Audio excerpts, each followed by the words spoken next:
Olá pessoal, aqui é o professor Renato e nesse vídeo iremos trabalhar conjuntos, fazendo aqui uma análise em cima dessa figura, dessas duas figuras, né?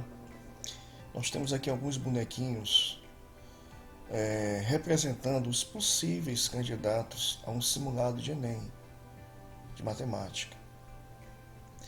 Então aqui nós percebemos que para fazer parte desse conjunto, todos eles têm uma característica em comum.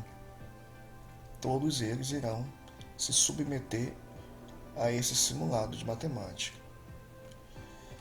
E veja, todos eles envolvidos aqui dentro de um espaço fechado, né?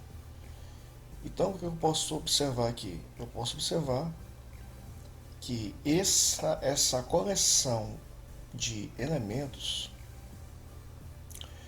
com a mesma característica em comum nos dá uma noção intuitiva do que seria conjunto, né?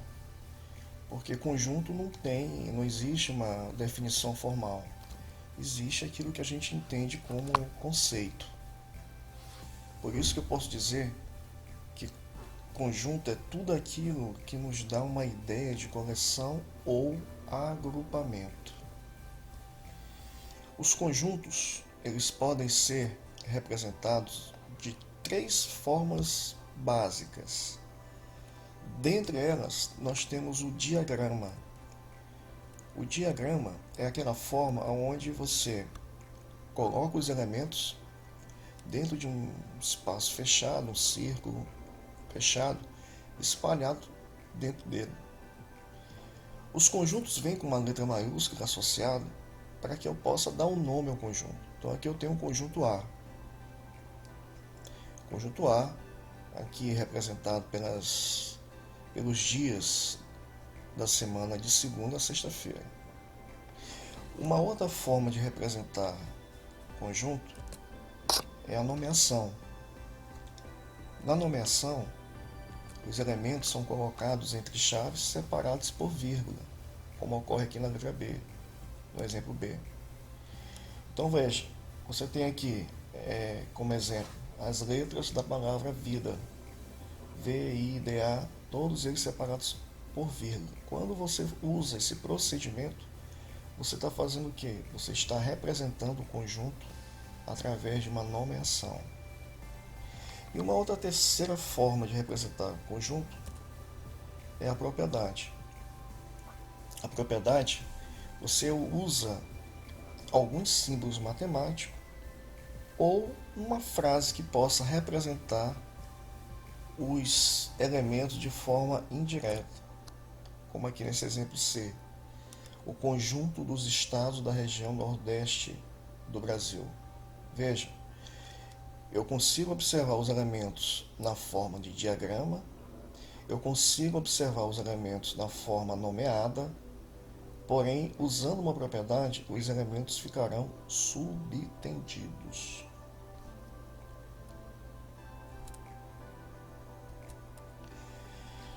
Dentre inúmeros conjuntos, vamos destacar alguns aqui. Tipos de conjuntos. Conjunto vazio. Conjunto vazio, pelo próprio nome, que nos dá uma ideia, é aquele conjunto onde não possui elemento.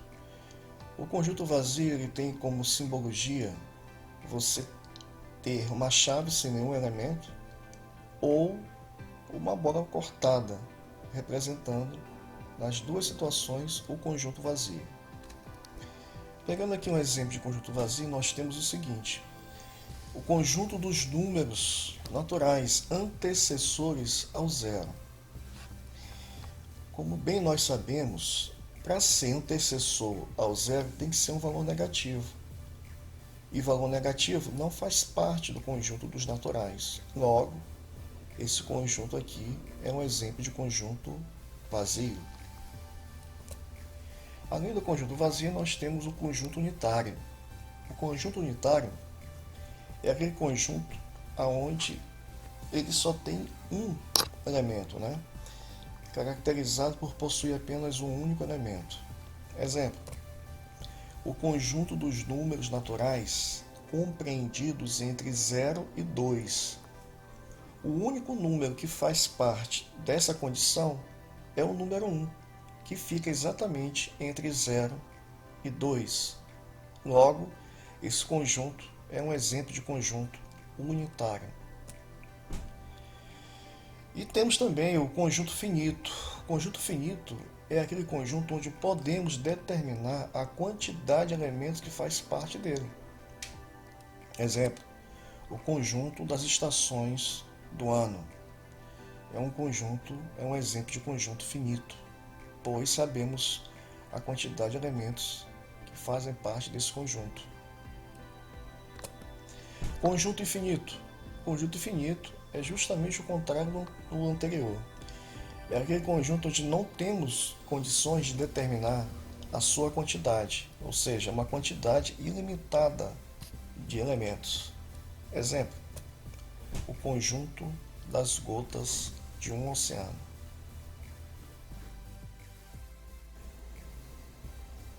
Relações envolvendo conjuntos. Os conjuntos possuem duas relações: a relação de pertinência, quando eu faço uso aqui dos sinais de pertence e não pertence, pertence e não pertence. Tal relação ela ocorre entre elemento e conjunto. Querendo afirmar que um elemento faz parte de um conjunto, eu posso usar o símbolo de pertence. Se determinado elemento não faz parte do conjunto, então eu uso esse outro sinal, que é o não pertence. Então é uma relação entre elemento e conjunto. A segunda relação é a relação de inclusão. Nessa relação, eu tenho aqui 4 sinais: o sinal de está contido, o sinal de contém, o sinal não está contido e o sinal aqui não contém. Nessa relação, o envolvimento se dá entre dois conjuntos. Vamos ver aqui alguns exemplos para mostrar cada uma delas. Inicialmente, mostrando aqui a relação de pertinência. Pegando aqui como exemplo o conjunto A, formado por números naturais ímpares menores que 12. Que conjunto é esse? É um conjunto formado pelos números 1, 3, 5, 7, 9 e 11. Nesse conjunto, podemos afirmar que o número 3 pertence ao conjunto A. Ou então indicar, já fazendo uso do sinal de pertinência, que 3 pertence a A, usando aqui o símbolo de pertinência, ou pertence. No segundo exemplo, temos o seguinte: temos um número natural, 15, que não pertence ao conjunto A. De fato, não observamos o 15 aqui no conjunto A. Daí o uso do sinal de não pertence. 15 não pertence a A. Só para deixar frisado aqui que a relação está ocorrendo entre elemento e conjunto. Elemento e conjunto. Na segunda relação, que é justamente a relação de inclusão, vamos pegar aqui um exemplo. Considere aqui os conjuntos abaixo: conjunto A, 6, 8 e 10. O conjunto B, 2, 4, 6, 8 e 10. E o conjunto D, 0 e 1. Utilizando esses três conjuntos, podemos afirmar as seguintes situações: o conjunto A está contido no B. Por qual motivo podemos afirmar isso? Todos os elementos de A, o 6, o 8 e o 10, fazem parte do B. Daí eu poder afirmar que A está contido em B. Também é possível afirmar que B contém o A. É quase o mesmo significado aqui, parecido. Por que que o B contém o A? Porque o B possui o 6 do A, o 8 do A e o 10 do A. Daí eu poder afirmar que B contém o A. O conjunto D, ele não está contido no A. O conjunto D não está contido no A. Por qual motivo? Porque no conjunto A eu não tenho 0 do D e nem o 1 do D. E nem o 1 do D. Daí eu poder dizer que D não está contido no A. Porém, quase usando o mesmo sentido, eu também posso afirmar que B não contém o conjunto D. Por que que o B não contém o conjunto D? Porque o B não possui o 0 do D e nem o 1 do D. Daí eu afirmar que B não contém o D. Também frisando que essa relação ela está sendo feita entre dois conjuntos, repara. Então, quando eu tenho relação entre dois conjuntos, eu uso um desses 4 sinais. Quando a relação envolve elemento e conjunto, eu utilizo o sinal de pertence ou não pertence. Muitíssimo obrigado pela presença e nos vemos na próxima.